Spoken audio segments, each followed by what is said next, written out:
Hello everyone, this is just a quick introduction to Module 2 and 3. Module 2 and 3 are dealing with the first essay for this class, which is called a critical response essay. In Module 2, you will learn about critical reading, critical thinking, and rhetorical analysis, which are all skills that you'll need to write the essay. So we're going to plan the essay in Module 2, and then in Module 3, we'll finish and submit the essay. Module 3 won't open just yet, but I will show you what it looks like, because what I want is for you to work on the pre-writing, so the outline assignment and the critical thinking assignment first, and then start working on the essay. So you're not doing it out of order, and you're getting the skills that you need first before completing the essay assignment. So I'm going to show you what you'll be working on and what you can anticipate in these modules. So the Module 2 readings have to do with looking at the 4 pillars of argument and supporting your thesis. So those are all things that you'll want for this essay, and understanding where looking at how essays are put together. So those are the quizzes over, and then we have critical thinking readings, which are the chapter over thinking and reading critically, shockingly, rhetorical analysis, and then evaluating sources. Those 3 you'll need not only for the essay, but also for this critical thinking assignment. So the critical thinking assignment is an assignment to get you moving into argument, which is the primary style of writing that we'll be doing this semester. Composition 2 focuses on argument and research, and so this assignment does both. We are going to start with a controversial topic. The ones that I'm thinking of are ones that I've seen, a tweet or something on Facebook, a meme on Facebook or something, that are intended to spark controversy. So the wording is supposed to give you an automatic personal response. So whether it's anger or frustration or whatever, it does not matter whether you agree or disagree with it or even have any opinion whatsoever. But I want you to be looking for trigger type things, and so the more controversial, the better it will be for this assignment. Then you're going to find 5 sources about that topic, and of those 5 sources, at least 2 need to come from a peer-reviewed journal, and you can find them in the databases for Allen. Peer-reviewed journals are typically behind paywalls, which means that you have to pay to read them, which means the only way to access them for free would be to use the Allen Library databases, or if you are enrolled in another school, obviously you could use the databases. They're all the same type of database access, all the same types of sources. I want 2 to be general news articles, so these would be ones that are not behind paywalls. It's just Google, and then at least one of your sources needs to have questionable facts and information, and one of them needs to show an opposite viewpoint. So obviously you're only having 5 sources total, so you get to decide how you want to disseminate that. Then you're going to evaluate the sources and then write an analysis of those sources. So it's not about the topic so much as the sources that you found. So we're interested in, what kind of sources did you find? What was your process like? Which sources were the most reliable, unreliable, best information, that kind of thing. Did anything change after you did this research? So really we're looking at a step back from the actual topic and the actual information. We want to know about the process. So that's the point of that assignment, is to really get you into what kinds of research do you do in an academic class. So it may be a little bit of review from what you've done in Comp 1, depending on where you took it and who you took it from. Then we get into the critical response essay, and the essay itself is explained here. And so the idea with this essay is you're going to take one article from our textbook, so that would be the practical argument textbook, the one with the bicycle on the cover, and you're going to find one of the professional articles in the book, and you're going to write your paper about it.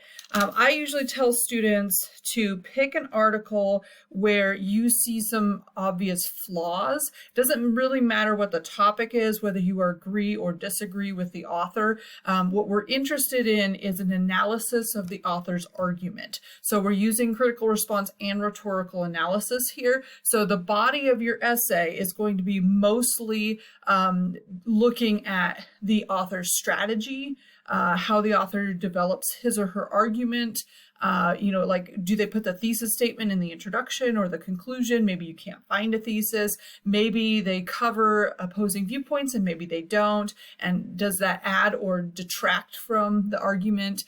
Look at things like the currency of the argument. Some of the articles are a little bit older. And what does that tell you? Some of them include sources, some of them don't. Some of them include references, some of them don't. Some of them are very personal, some of them are very objective. So, how did you break down the argument? How does the author put it together? What are some of the advantages and disadvantages to the way that they did it?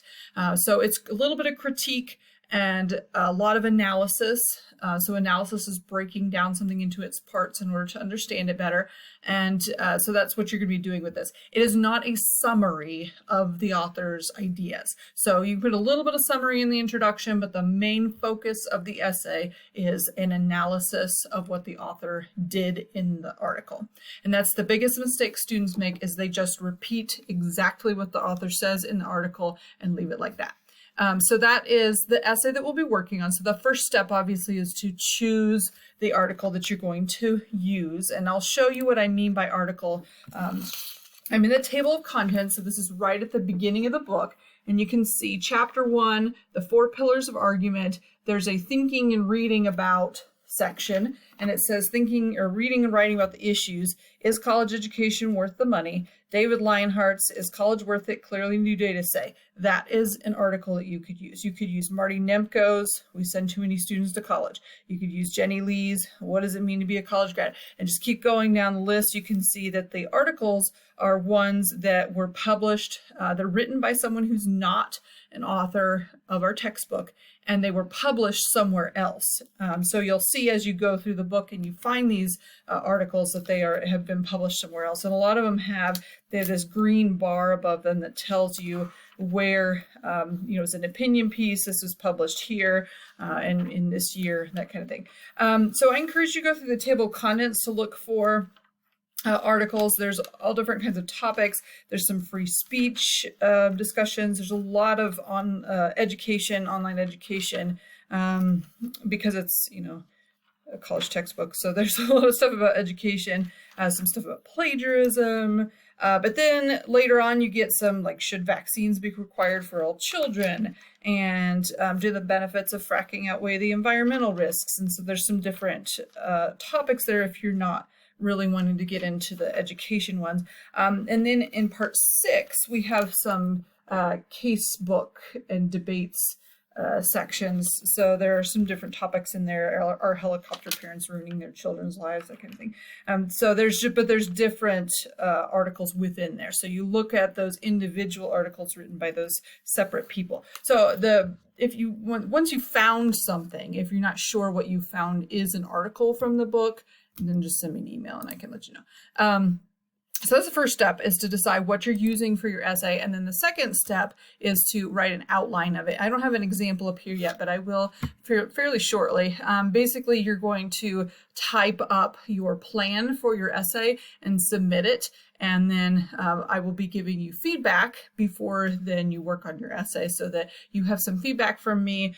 So that's why it's due in this module. The next module won't open up right away, so that we make sure that you get your feedback on the outline in case you're doing something completely wrong. Make sure that you are using an article from the textbook. That's the other issue that I see sometimes students aren't paying attention and they just pick an article on Google. They Google an article, and that's not what I want you to do. So in module 3, then you get the essay criteria again. There is a little page here for some assistance for writing the critical response essay, including a lecture video that I've done just explaining how to write an essay like this. And so that will help you. And then we have MLA guidelines for formatting an essay in case you've forgotten. And then the works cited entry. So the works cited entry goes at the very end of your paper, and you'll follow this format. So you can actually copy and paste this. You'll change the name of the author and the title, and then you'll just change the page numbers. So you have to do the works cited entry from the textbook, because I don't want you looking for it other places. We're doing it from the textbook. That's the easiest way to do it. And then you're going to turn in the essay here once you're finished with it. So that has been an introduction to modules 2 and 3, where we are working on the critical response essay. As usual, if you have any questions,